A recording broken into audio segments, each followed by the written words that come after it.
Hey folks, my name is Chris at Hauseit. I'm one of the co-founders here at Hauseit based in Miami, Florida. Today we're going to talk about an interesting topic that many first-time buyers and first-time homeowners here, especially in Miami and Florida, have a question on. And that is, why do contractors charge more to go to condo buildings?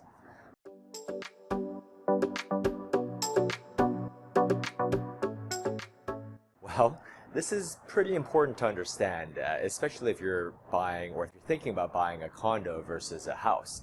And this is because as you become an owner, you'll realize that things do break over time, things need to be replaced, perhaps things are out of warranty, like some of your appliances, and you will eventually need to call upon some contractors, maybe there's more specialized like electricians, plumbers and such, to come to your place of residence to have things fixed.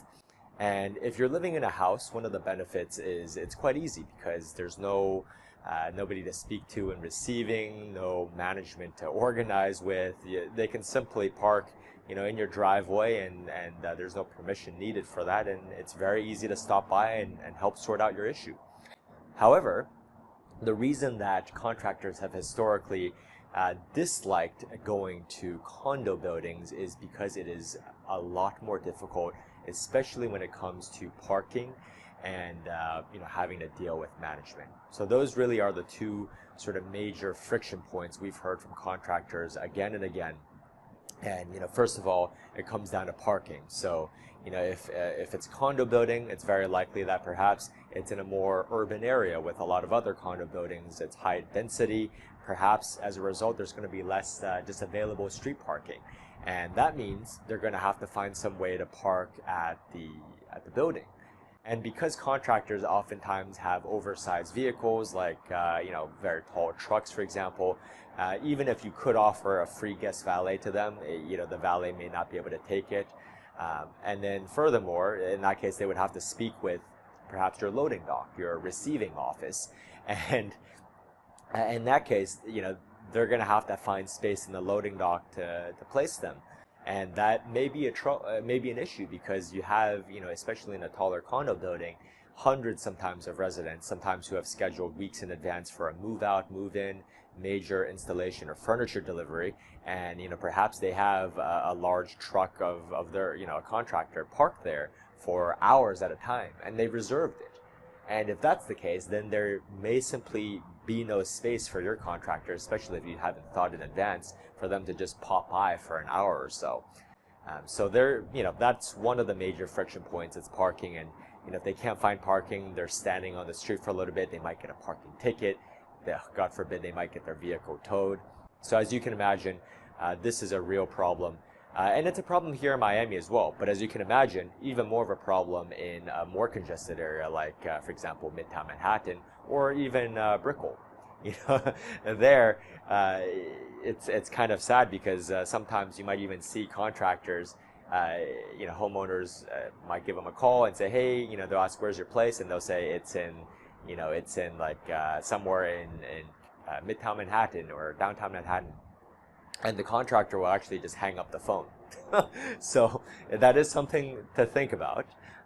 The second issue that homeowners, condo owners often have with contractors is the contractors having to deal with the building staff itself, the bureaucracy. And as crazy as this may sound, building staff may not, out of their own volition, just be nice as you would yourself to your contractors. They might give them a hard time. They might make them register, go from the front desk to the loading dock and back and forth, go to the wrong elevator, not show them what the right elevator is. They can really give these other contractors, for some bizarre reason, a tougher time. So that is something that a lot of contractors don't like. I mean, they don't like having to follow certain guidelines. Perhaps like, oh, I didn't realize my truck had to be under, say, 12 feet, otherwise it wouldn't fit under the loading dock. Or perhaps they didn't realize they had to send proof of insurance before being able to work in the building, or all sorts of bureaucratic issues that they might encounter.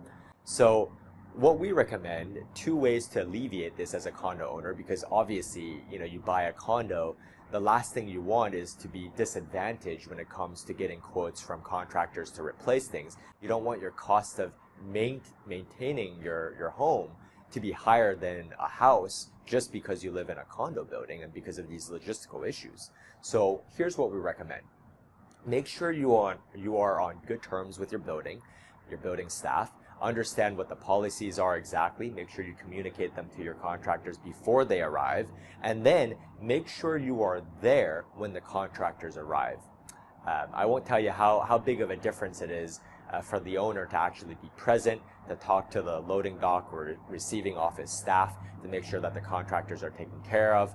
Perhaps you can even tip them a little bit, or say some nice words to them and just be generally friendly with them to make sure that, hey, maybe we don't have a reservation, but they can just park there for 15-20 minutes. They're just delivering something. It makes such a big difference for the owner to be there personally. And that's what we would recommend. And of course, communicate with the contractor beforehand. See what kind of vehicle they have. If they have an oversized one, if they're going to be there for longer, then maybe you should reserve with your management office a specific time, an exclusive time for your contractor to park their vehicle in the loading dock.